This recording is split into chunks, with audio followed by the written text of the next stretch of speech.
දැන් ඇහුවා මෙයා නිදහසේ ඉන්න කෙනෙක්.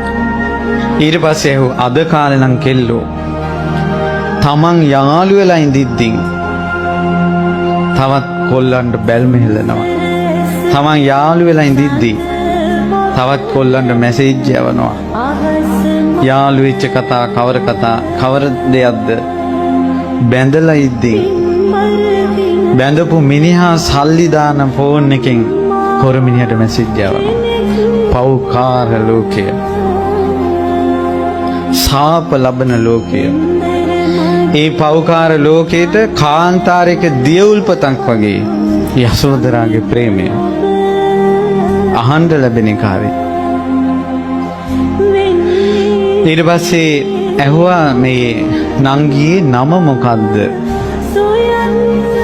ඊට පස්සේ ඒ කෙල්ල උත්තර දෙනවා මේ ලෝකේ යම් කෙනෙක් එවැනි තත්වයකට පත් වෙන්නේ නැත්නම් ඒක තමයි මගේ නම. ප්‍රඥාවෙන් ආදරේ බබලවන්නේ. ඒ දේ විස්තරේ තියෙනවා. ඒ කෙල්ලටත් මෞසත පඬිතුමා දුටු ගමම හිත ගියා කියලා. මේ ලෝකේ කෙනෙක් පත් නොවන දේ තමයි අමරණීය ස්වභාවයට. ඇහුවා අමරාද? අද කාලේ නම ඇහුවනම් මේ වාසගමත් එක කියන්නේ. අහවල් මුදියාන්සේගේ අහවල් කිරියතන. ඊට පස්සේ ඇහුවා මේ කැඳ ගෙනියන්නේ කොහෙටද? මේ කැඳ භාජනේ තියෙනවා. කුල දෙටුවට කිව්වා. අද කෙල්ලෙක්ගෙන් අහලා බලන්න ඕන. කුල දෙටුවා කියන්නේ කවුද කියලා. ඊට පස්සේ කිව්වා කුල දෙටුවා කියන්නේ අම්මයි තාත්තයි. තාත්තටද කැඳ ගෙනියන්නේ? ඔව් කිව්වා. තාත්තා මොකද කරන්නේ ඇහුවා. 1 2ක් කරනවා කිව්වා. ඊට පස්සේ කිව්වා 1 2ක් කරනවා කියන්නේ සීසානයකට හීහනවද ඇහුවා. ඔව් කිව්වා. කොහෙද තාත්තා වැඩ කරන්නේ කිව්වා. කවුරු හරි යම් තැනකට ගියොත් ආයේ ඉන්නේ නැත්තම් එතන තමයි වැඩ කරන්නේ කියලා කිව්වා. කොහෙද? සොහොන ළඟ කුඹුර තියෙන්නේ. ඔයා අද ගිහිල්ලා එනවද කියලා ඇහුවා. ආවොත් එන්නේ නාවොත් එනවා කිව්වා. මහෞෂධ පඬිතුමා කියනවා ගඟකින් එතර වෙන්න තියනවාද? ගඟේ වතුර වැඩි වුණොත් එන්නේ. ගඟේ වතුර ආවේ නැත්තම් එන්න. ඔව් කිව්වා. ඊට පස්සේ කිව්වා අයියේ කැඳ ටිකක් බොමුද කියලා. ඊට පස්සේ පෙරත්ත කළා. හා කිව්වා. ඒත් හිතුවා මේ කෙල්ල මගේ අත හොදන්න දෙන්නේ නැතුව කැඳ දුන්නොත් මේ කෙල්ල මෙතනම දාලා යනවා. ප්‍රඥාවන්තයා හැම වෙලාවෙම කෙල්ල දුරු කරන්න බලන්නේ.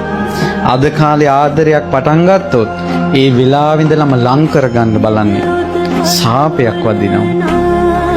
පින්වත්නි, විවාහය කියන්නේ එතනින් එහාට සම්පූර්ණ ජීවිතේ තීරණය වෙනවා. ඒ නිසා තමාට විඳවන්න හෝ සැනසෙන්න එකියක් කොහේ හරි ඉන්නවා. ඒක බෑ කිව්වත් කොහෙන් හරි එනවා. ඒ නිසා කලබල වෙන්න එපා. කෙනා හම්බ වෙයි. කලබල වෙන්න එපා. මේ වෙලාවේ Tamanne මොන ගැහිලා තියෙද්දිමුත් මහ බෝධිසත්වය ප්‍රතික්ෂේප කරනවා හිතෙන්. මේ කෙල්ල අත හොදන්නට පෑන් දෙන්නේ නැතුව කැඳ දුන්නොත් මං කෙල්ල දාලා යනවා. කෙල්ල අත හොදන්න පෑන් දුන්නා. අමරා කැඳ දුන්නා. ඊට පස්සේ ඔන්න ඉස්ලාම කොල්ලට ලැබුණේ මොනවාද? කැඳ. අද කාලේ ඉස්ලාම දෙන්නේ චොකොලොට්. චොකොලොට් වලින් පටන් ගන්න අවසානයේ කැඳත් නෑ. මහා පුරුෂයන්ගේ සිරිහස පටන් ගන්න කැඳෙන්. ඊට පස්සේ ගෙදරට යන්න පාර ඇහුවා. ඊට පස්සේ පාර වරද්දලා කිව්වා. මහා බෝධිසත්වෝ හොයාගෙන ගියා. අද කාලේ නම් අයියා ගාව ෆෝන් එකක් තියෙනවද? කො දෙන්න GPS දාලා දෙන්න. යසෝදරා ඊට පස්සේ ගෙදර ගියා. ගිහිල්ලා කිව්වා අමරා දේවියකින් පාර අහලා ආවේ. උතර තරුණ කොල්ලෙක් නිසා හිතුණා අම්මලාට මොකක් හරි ප්‍රශ්නයක්. කිව්වා මම රෙදි මහන්න දන්නවා. අපි ගාව සල්ලි ඕනේ නැහැ කිව්වා. රෙදි විනාඩි 5න් 10න් මැහුවා. ශිල්පේ පිහිටලා තියෙන්නේ. ගමේම රෙදි මැහුවා. කහවණු 1000ක් හම්බුණා. හැන්දෑ කොරේ කෙල්ල දරමිටියක් ඔළුවට අරගෙන කොළ මිටක් ඉනී තියාගෙන එනවා. ඊට පස්සේ ඉස්සරහින් එනකොට මහෞෂධ පඬිතුමා ඉස්සරහ කොල්ලෙක් ගේ ඉස්සරහ ඉන්නවා කියලා දරමිටිය ඉස්සරහින් දාලා පලාමිට අරන් පිටිපස්සෙන් ගෙට ආවා. මෝනට මෝන මුණ ගෙවුන්නේ. හැදිච්චකම.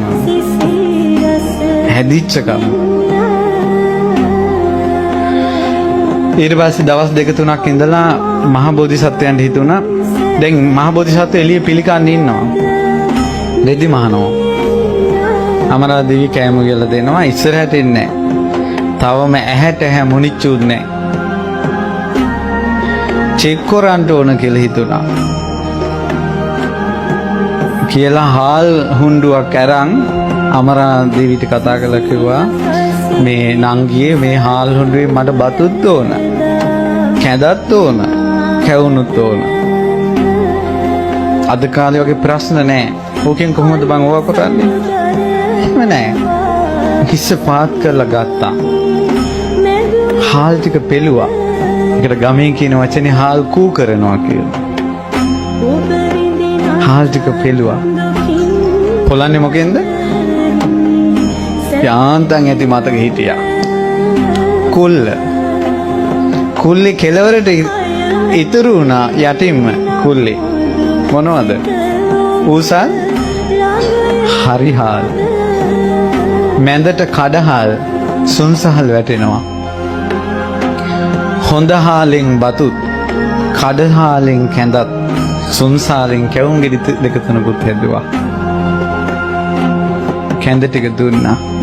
ඉස්සලම් බත් දුන්නා. බත් ඇටයක් දිවේ තිබ්බ පමණින් පිනා ගියා. පෙන්වෙන්නේ නැහැ. මේ බතක් හොයා ගන්න තේරෙන්නේ නැද්ද? අනේ අයියේ කැඳ ටිකක් එනම් බොන්න. කැඳ බිව්වා. රසනහර පිනා ගියා. පෙන්වෙන්නේ නැහැ. මගේ වස්තුව කෑවා. අද කාලේ නම් මෙලෝ රහක් නැති තේ එකක් හදලා දෙනවා කියලා. ඊට පස්සේ දැන් හදලා දුන්නේ ඉස්සල්ලාමනේ. මූණ මේ දැන් බොන්නත් බෑ. අහනවා මේ ඔයාද හැදුවේ? ෂෝක් තේක. අපේ අම්මටවත් බෑ මේව හදන්න. අම්මත් පාවලා දුන්නා. අසත්පුරුෂයෝ. කොහෙවත් යන ගෑණි කුස්සලා තියන්න. කොහොමද මහ බෝධිසත්වයෝ? එහෙනම් කැවුමක් කන්න කිව්වා. කැවුම් ගෙඩිය කෑවා. රස නහර පිනයන වීසි කළා. මගේ වස්තුව ඔබ විනාශ කළා. බත් ටික අරන් කැඳ එකට දැම්මා. කැවුම් පොඩි කරලා කැඳ එකට දැම්මා. උණු වතුර ටිකක් දැම්මා. පොඩි කළා. හිටගනින් කිව්වා මෙතන. රන් රුවක් වගේ ඒ බිම්බා දේවිය අමරා හිටගත්තා. පළවෙනි වතාවට අර කැඳ ටික අරන් මූණේ ගෑවා. එදා තමයි ඇඟ ස්පර්ශ කළේ. රාග හිතකින් නෙවෙයි. කැඳ ටික ඔක්කොම මූණේ ගෑවා. අත්වල ගෑවා. හිටපිය කිව්වා ඕයි. මූණේ වෙනසක්වත් නැහැ. අද කාලේ උදේටත් කෝල් කරනවා, දවල්ටත් කෝල් කරනවා, හැන්දෑවටත් කෝල් කරනවා, රෑ 12ටත් කෝල් කරනවා. එක කෝල් එකක් මිස් වුණොත් දෙස් තියෙනවා. ඊට පස්සේ මූණේ වෙනසක් නැහැ. හදමත උණු වුණා මහ බෝධිසත්වයන්ගේ. ඇයි දීපංකර පාද මූලේ ඉඳලා එන්නේ. බුද්ධත්වයට විවරණ ගත්ත දා ඉඳලා ළඟින් ඉන්න එකම එක්කෙනා මේ මුණ ගිහිලා තියෙන්නේ. කිව්වා නංගී ගිහලා නාගෙන එන්න කිව්වා. එදානේ අර රාග හිතෙන් නෙවෙයි කැඳ අතුල්ලන්න තමයි මූණ ඇල්ලුවේ. අද කාලේ රහසක් තියෙනවා. පෞල් කඩා කප්පල් වීමේ රහස. පෝරුවේ නගින්න කලින් කසාද බඳින්න කලින් පිරිසිදුකම නැති කර ගැනීම. පෞල් කඩා කප්පල් වීමේ රහස.